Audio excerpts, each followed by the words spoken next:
کیا مدینے سے نکلتے ہوئے کسی نے نہیں کہا شبیر نہ جاؤ، شبیر تمہارے بغیر مدینہ اداس ہو جائے گا، شبیر اگر آپ مدینے میں نہیں رہتے تو پھر ہم بھی مدینے میں نہیں رہیں گے؟ عزادارو 6 وداع کیے تمہارے مظلوم آقا حسین نے مدینہ سے نکلتے ہوئے۔ سب سے پہلا وداع کرنے آ گئے نانا کے مرکد منور پر، اور ایک دفعہ مصطفیٰ کے مرکد کے کمرے کی چوکھٹ کو پکڑ کر شبیر نے صدا دی، نانا دوڑتے ہوئے گھوڑے سے گرنے والے حسین کا سلام قبول فرما۔ قبر رسول میں زلزلہ آیا، آ میرا غریب حسین، میں دیکھ رہا ہوں جس دن سے تیری ماں پہ جلتا ہوا دروازہ گرا تھا اس دن سے وہ پورے 85 دن روز میری مرکد پر آ کر تیرا ایک ایک مصائب پڑھتی رہی ہے۔ شبیر آج نانا کی قبر کو سینے سے لگا۔ حسین اپنا رخسار مصطفیٰ کے مرکز پر رکھ کے فرماتے ہیں، نانا پہلی محرم ہے عزادارو، میں ہو سکتا ہے فکر اونچی آواز میں نہ کہوں لیکن دل نرم ہے تو ہائے نکلے گی، نانا میں آپ کے کندھوں کا سوار حسین، نانا میں آپ کی زلفوں کو مہار بنانے والا حسین، نانا میں جنتی لباس پہن کر تیرے سجدوں میں آنے والا حسین، نانا میرے لیے آپ نے سجدوں کی تسبیح بڑھائی، نانا آج میری بہنیں رو رہی ہیں، میں آپ کے مرکز پر وعدہ کرنے آیا ہوں، نانا شبیر کی سانسیں تو ختم ہو جائیں گی مگر یہ جو تیری قبر پر چراغ رکھا ہے نا یہ کبھی نہیں بجھے گا۔ آواز آئی، شبیر جب تو ہی نہیں تو چراغ کون جلائے گا؟ کہ نانا اسے چھوڑے جا رہا ہوں جو بالکل میری ماں جیسی ہے، وہ تیری قبر پر ہمیشہ چراغ جلا کر رکھے گی۔ اچھا شبیر اب ماں کی مرکز سے بھی الوداع کر لیں، دوسرا وداع کرنے حسین اٹھے، بس یہی میرے آج کے مصائب کا آغاز ہے۔ دوسرا وداع کرنے شبیر آئے ماں کی قبر پر اور ایک دفعہ آ کے کہتے ہیں، اماں ابھی 28ویں کے دن کا سورج نہیں نکلا، آپ کے مرکز پر ہمیشہ امت اندھیرا رکھے گی لیکن جب تک میں اور میری صغرا ہیں ہم آپ کی قبر کو بھی اندھیرے میں نہیں رہنے دیں گی۔ ایک دفعہ ماں کے مرکز سے آواز آئی، شبیر وہ دن یاد ہے جب 2 اور 3 جمادی الثانی کی درمیانی شب تھی؟ شبیر رو کے کہتے اماں میں وہ دن کیسے بھول جاؤں کہ جب آپ مجھے آدھی آنکھیں بند کر کے آواز دیتی تھی، اماں میں دور کھڑا ہو کے تڑپتا تھا، اماں آپ نے مجھے قریب بلایا۔ ہاں شبیر ذرا اپنے رونے والوں کو بتانا کہ 2 اور 3 جمادی الثانی کی درمیانی شب میں کیا ہوا۔ لو عزادارو جو کہتا ہے نا ہمیں پہلی محرم گریہ کرنے کے لیے سخت مصائب چاہیے، میرے پاس احساس کا اس سے بڑا جملہ نہیں۔ جب کسی کی بینائی کمزور ہو جائے تو وہ پوری آنکھیں کھول کر نہیں، جتنی آنکھیں ہو سکے بند کر کے سامنے والے کو دیکھتا ہے۔ کتنی دیر محمد کی اکلوتی بیٹی شبیر کو دیکھتی رہی، جب شبیر کی صورت نظر نہیں آئی نا علی کا ہاتھ پکڑ کے کہتی ہے، یا علی آج آخری رات ہے، مجھے محمد کی قبر پر لے جائیں۔ بابا کے مرکز پر آ کے سیدہ نے پردہ آگے کیا، ہاتھ باندھ کے کہتی یا علی ابو طالب سردار کا واسطہ ایک دفعہ ایک طرف بیٹھ کر آج ایک دکھی ماں کی فریاد سنیں۔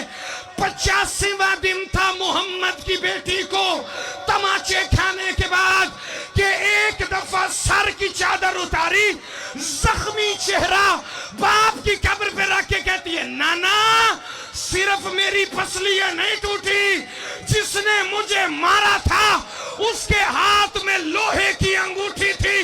رو کے محمد کہتے ہیں، بیٹی درد زیادہ ہے؟ شبیر فرماتے ہیں، بابا درد میری ماں کو کتنا تھا؟ علی کہتے ہیں، حسین تیری ماں نے نانا کے مرکز پر اپنا چہرہ رکھ کے کہا، بابا درد تو اتنا نہیں لیکن آج 85 دن ہو گئے مجھے حسین کی صورت ہی دکھائی نہیں۔ یا سیدہ یا سیدہ یا سیدہ یا سیدہ، میرا مولا تمہارا ماتم قبول فرمائے بھائی۔